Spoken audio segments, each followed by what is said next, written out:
জান্নাতি হতে যান সেজদা দিতে হবে কোথায়? কথা কয় না, সেজদা দিতে হবে কোথায়? কিন্তু আজকে বাংলার জমিনে আল্লাহর পায়ে সেজদা দেওয়া ছাড়াও অনেক সেজদার জায়গা বাইরে হয়ে গেছে। কথা বলেন ঠিক কিনা? একটু আওয়াজ দিয়ে বলতে হবে ঠিক কিনা? আল্লাহ রাসূল বলেন কিয়ামতের ময়দানে আসসামাই, আকাশের মেঘমালা পর্যন্ত যদি কোনো মানুষের গুনাহ হয়, সেই গুনাহ রব নিজ গুণে ক্ষমা করে দিতে পারেন। কিন্তু কোনো মানুষের আমলনামায় যদি শিরকের গুনাহ থাকে, তাহলে এই গুনাহ কশিন কালেও আল্লাহ তাআলা মাফ করবে না। এই জন্য শিরক মুক্ত ঈমান দরকার, আছে না নাই? আওয়াজ দিয়ে বলবেন আছে না নাই? আপনাকে শিরক মুক্ত ইবাদত করতে হবে। শিরিক করলে আল্লাহর জান্নাত পাওয়া যাবে না। আশ-শিরকু লাযুলমুন আযীম। আল্লাহ তাআলা বলেছেন শিরিকের মতো জুলুম যারা এই গুনাহ করবে তাদেরকে আল্লাহ তাআলা কশিন কালেও জান্নাত দান করবেন না। আমার ভাইয়েরা, মনে করেন দুনিয়ার জমিনে আপনার সন্তান নাই, উদাহরণস্বরূপ বলছি, আপনি এখন সন্তান চাওয়ার জন্য বাবার দরবারে গেছেন। বাবার দরবারে যাওয়ার পরে আপনি বাবাকে বলতেছেন যে বাবা একটা সন্তান দেয়, পীরকে বলতেছেন একটা সন্তান দেয়। একটু বুঝে থাকলে আওয়াজ দিয়ে বলবেন সন্তান দেওয়ার মালিক কে? একটা আওয়াজ দিয়ে বলেন সন্তান দেওয়ার মালিক কে? আপনি আল্লাহর কাছে না চেয়ে যখন পীরের কাছে, মাজারের কাছে যাবেন, তখন এই মানুষ না জানার কারণে অনেক মানুষ মাজারে যাওয়ার পরে ঈমান হারা হয়ে বাড়িতে আসে। কথা বলেন ঠিক কিনা? এই জন্য মুসলমান, এই দুনিয়ার জমিনে একমাত্র আল্লাহর গোলামি করতে হবে। কোন পীর, কোন মাজারে গিয়ে সেজদা দেওয়া, নাফরমানি করা যাবে না। কারণ বাংলার জমিনে ওলি আউলিয়ার দেশ, কিন্তু এই দেশে ওলি আউলিয়াদের নাম ভাঙ্গায় অনেক জায়গায় শিরিক হয়। কথা বলেন ঠিক কিনা? এই জন্য এই শিরিকের ভিতরে পড়া যাবে না। যেখানে আল্লাহ, সেখানে আমরা, যেখানে আল্লাহ তাআলা নাই, আল্লাহর গোলামি নাই, সেখানে আমাদেরকে যাওয়া। আমার ভাইয়েরা, সময় শেষের দিকে, জান্নাতের বর্ণনা বলে তো শেষ করতে এখনো মেলা সময়। আমরা ছিলাম যে জান্নাতের ভিতরে আল্লাহ তাআলা জান্নাতীদেরকে আপ্যায়নের জন্য ইনভাইট করবেন। আহারে, এই অনুষ্ঠানটা কেমন হবে আমি আপনাদেরকে কেমনে বোঝাই, কেমনে বোঝাই আমি আপনাদেরকে যে ওই মাহফিলটা কেমন হবে। ওই মাহফিল দুনিয়ার মাহফিলের মতো না। ওই মাহফিলটা কেমন হবে আমি আপনাদেরকে কেমনে বোঝাই। আল্লাহর রাসূল ডাকতে বলেন জান্নাতের ভিতরে আল্লাহ তাআলা যখন সকল জান্নাতীদেরকে ইনভাইট করে জান্নাতের মাহফিলের ভিতরে নিয়ে আসবেন, দুনিয়ার সকল জান্নাতীরা জান্নাতের মাহফিলের ভিতরে বসে যাবে। সকল নবীদেরকে আল্লাহ তাআলা ইনভাইট করবেন। রব্বে কারীম ওই জান্নাতের মাহফিলে রব্বে কারীম সবার সামনে সভাপতির আসনে যাকে বসাবেন, তিনি আর কেউ নয়, তিনি হলেন মুহাম্মাদুর রাসূলুল্লাহ সাল্লাল্লাহু আলাইহি ওয়াসাল্লাম। কন্যা সুবহানাল্লাহ। আল্লাহ তাআলা ওই মাহফিলের ভিতরে কোরআনের একটা মজমা করবেন। সুবহানাল্লাহ। আজকে কোরআনের মাদ্রাসার মাহফিলে আসছি আমরা, ঠিক কিনা? আল্লাহ তাআলা এই কোরআনকে দুনিয়ার জমিনে আমার আপনার জীবন বিধান করে বানিয়ে পাঠিয়েছিলেন, কিন্তু আমরা অনেকেই কোরআনকে জীবন বিধান বানাতে পারি নাই। এই কোরআন শুধু দুনিয়াতে আছে তা নয়, একমাত্র কিতাব যেই কিতাব জান্নাতের মধ্যেও তেলাওয়াত হবে। কন্যা সুবহানাল্লাহ। আল্লাহ তাআলা জান্নাতের ভিতরে কোরআনের একটি মজমা বানাবেন। সর্বপ্রথম জান্নাতীদের সামনে আল্লাহ তাআলা হযরতে দাউদ নবীকে ডাকতে বলবেন, দাউদ আসো আসো, এবার তোমার পালা। দাউদ নবীর কণ্ঠে আল্লাহ তাআলা কোরআন তেলাওয়াত করে শোনাবেন। ও মুসলমান, আল্লাহর রাসূল বলেন হযরতে দাউদ নবীর কণ্ঠটা কেমন ছিল।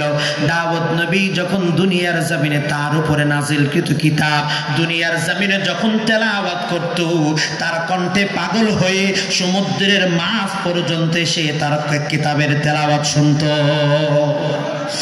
ওই দাউদ নবী যখন জান্নাতের ভিতরে আল্লাহ তাআলা ওয়াদা করবেন দাউদ কোরআন থেকে তেলাওয়াত করো, প্রশ্ন আসে, দাউদ নবীর উপরে তো কোরআন নাজিল হয় নাই, দাউদ নবীর জীবনের যে জামানায় কোরআন ছিল না, তাহলে দাউদ নবী কোরআন তেলাওয়াত করবে কেমনে?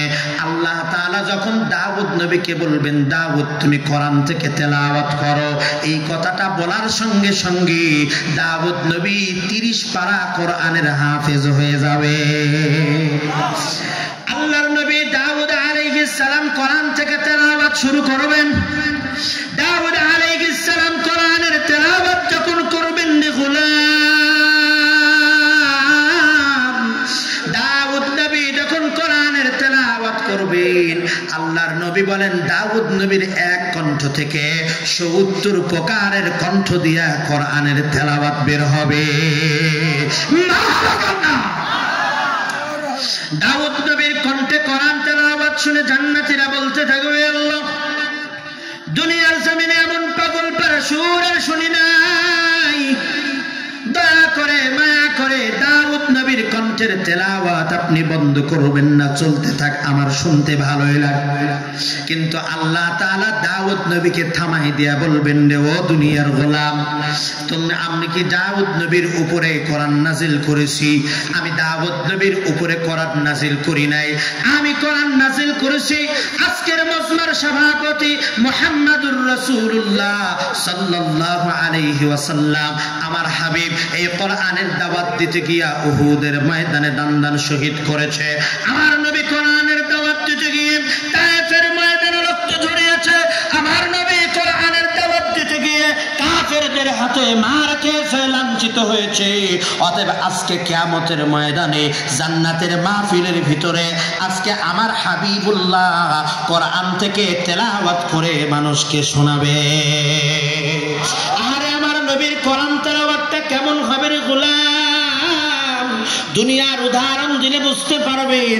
আল্লাহর নবী যখন কাবা চত্বরে কাবার ভিতরে ঢুকে কোরআন তেলাওয়াত করত, নবীর তেলাওয়াত মানুষ শুনে পাগল হয়ে মুসলমান হয়ে যাইত। আবু জেহেল, আবু লাহাব, উতবা, সাইবা চারজন মিলে চিন্তা করলো মক্কার বাসীদেরকে আর কাবার চত্বরে যাইতে দেওয়া হবে না। তখন কাবার মক্কার ভিতরে ছড়াই দিল, আজকের পর থেকে রাতের বেলায় মুহাম্মদ যখন কোরআন তেলাওয়াত করবে তখন কোনো এই এলাকার মানুষ কাবার চত্বরে যাইতে পারবে না। কিন্তু দেখা গেল মক্কার মানুষদেরকে সারাটা দিন নবীর কোরআন তেলাওয়াত থেকে বিরত রেখে রাত যখন গভীর হয়ে যাইত, তখন আবু জাহেল, আবু লাহাব, উতবা, সাইবা গোপনে চুরি করে করে কাবার পিছনে গিয়ে রাসূলের কোরআন তেলাওয়াত শুনত। কাফের হওয়ার পরেও, রাসূলের দুশমন হওয়ার পরেও রাসূলের ওই কোরআন তেলাওয়াত তারা ছাড়তে পারেনি, পাগল হয়ে গেছে। ওই নবীকে যখন কিয়ামতের ময়দানে আল্লাহ তাআলা বলবেন নবীকে এবার তেলাওয়াত করেন, আল্লাহর নবী যখন কোরআনের সূরা ইয়াসিন তেলাওয়াত করবে, ইয়াসিন ওয়াল কুরআনিল হাকীম, আল্লাহর নবীর কণ্ঠ দিয়া যখন সূরা ইয়াসিন তেলাওয়াত করবে, আল্লাহর রাসূল বলেন দুনিয়ার জমিনে যদি কোনো মানুষ প্রতিদিন একবার সূরা ইয়াসিন তেলাওয়াত করে, একবার সূরা ইয়াসিন তেলাওয়াতের মাধ্যমে আল্লাহ তাআলা 10 খতম কোরআন পড়ার সওয়াব দিয়া দেয়। আজ থেকে সূরা ইয়াসিনের আমল করব ইনশাআল্লাহ। আমার মা বোনেরা, যে আমলগুলোর কথা বলা হয়, আমলগুলোর কথা একটু মনে রাখবেন, নিজের জীবনে সেট করবেন।